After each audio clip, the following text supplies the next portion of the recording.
Hey y'all, it's Melinda, and I'm back with the second episode of The Greenhouse.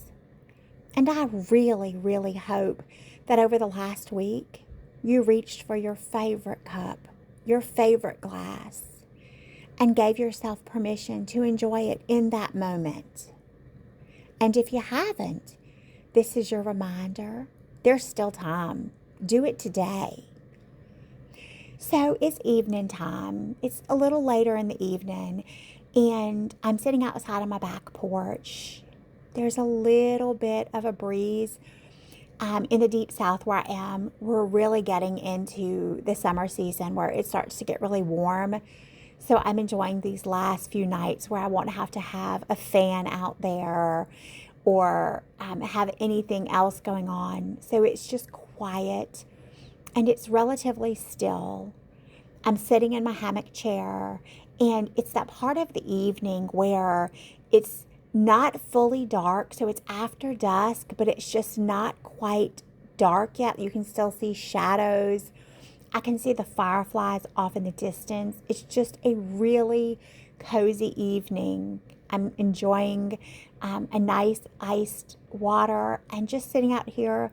Layla and Lola are both as close to me as possible without fear of being nudged, so that when I get up, they'll know that it's time to go in for the night.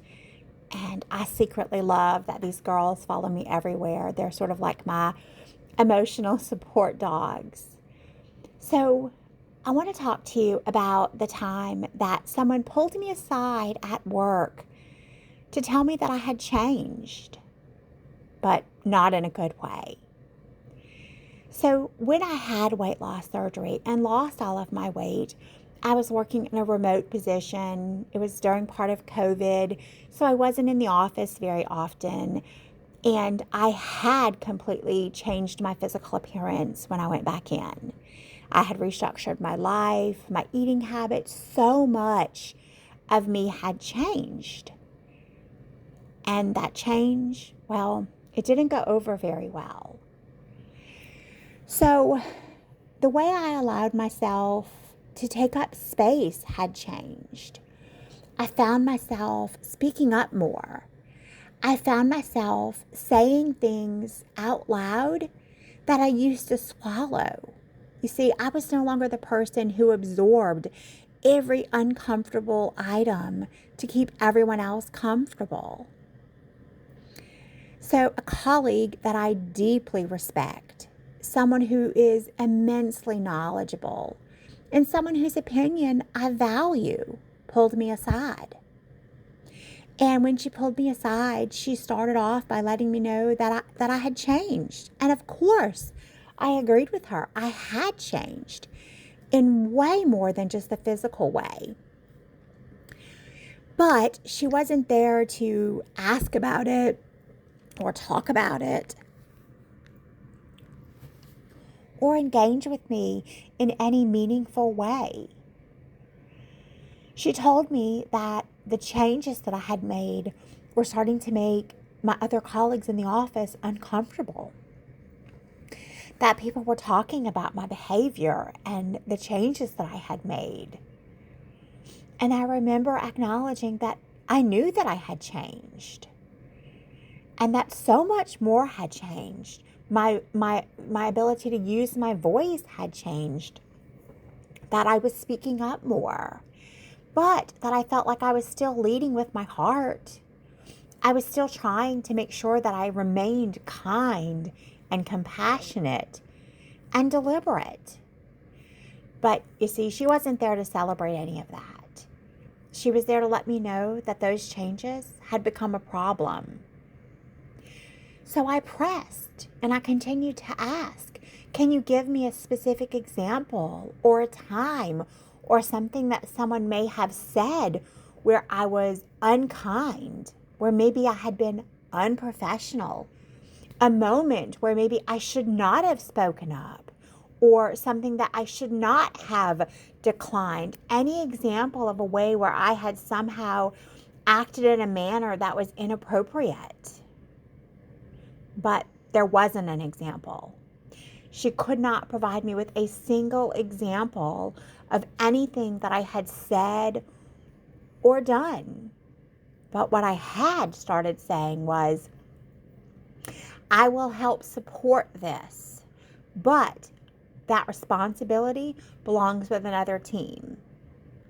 I can help with that, but that's not mine to own. You see, I had stopped being the person where anyone else in the office could drop accountability or roles or responsibilities on and know without a question that Melinda, well, she'd handle it even if no one knew what to do with it. She would figure it out and she would do it even when it wasn't hers to handle. And when I stopped doing that, that created discomfort. Not because I was doing anything wrong, not because I had done anything wrong, but because other people had been benefiting from my willingness to stay small, to stay quiet, and to carry what was never mine.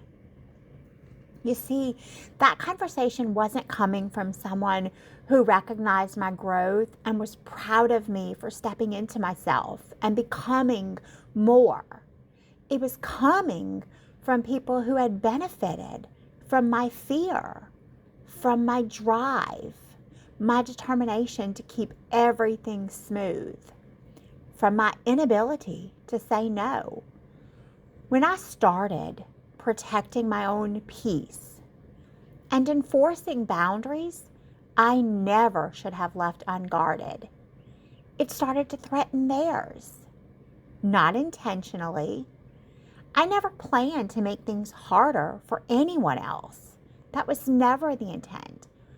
But my new ability to stand up for myself meant that other people suddenly had to figure out how to carry the things that they'd been handing to me for years.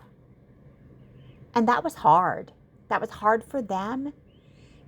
And quite frankly, it was both hard and hurtful for me. Having my colleagues view me differently, not because my performance had changed or I had become a poor performer, not because I'd missed deadlines. No, instead, because I was finally unwilling to be a doormat, to be taken advantage of. And that felt like a literal gut punch. But it forced me to learn something. And it's been really, really hard to learn. But it is possible to be both clear and kind. One does not dissolve the other. You can have a clear boundary and still be kind. Lead with your heart. That's what I try to do in every single interaction. And it's not proven me wrong yet. So all of us, myself, yourself, all have boundaries that we need to hold. Sometimes it's with a spouse. Sometimes it's with a partner. Maybe it's with a child, a colleague, maybe even a friend.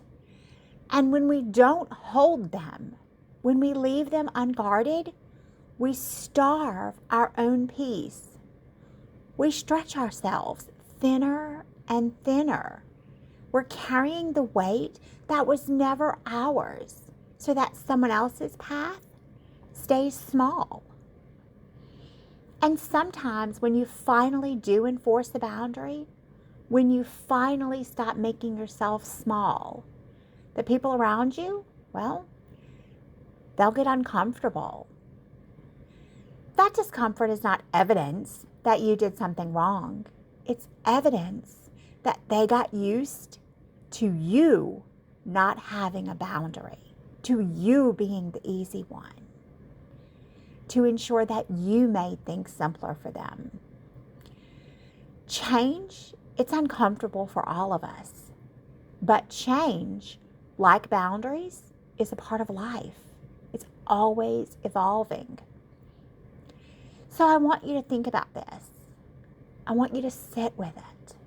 What are you holding on to? What boundary are you not enforcing that you desperately want to? Are you holding back from enforcing it over guilt, perceived or otherwise? From fear? From an expectation that maybe no longer belongs to this season of your life?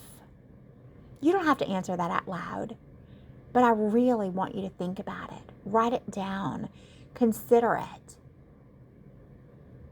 Because you see, that's why I built the Bloom, all 5 pillars of it, to remind you that you never have to do this work alone. If this is resonating, go to maintainingmelinda.com/quiz and take the free quiz to find out where your energy is leaking. It will identify which pillar in your life needs the most nourishment right now. The link will also be in the show notes. But I'll be right here waiting for you in the greenhouse. Until next time, have a great day, everybody.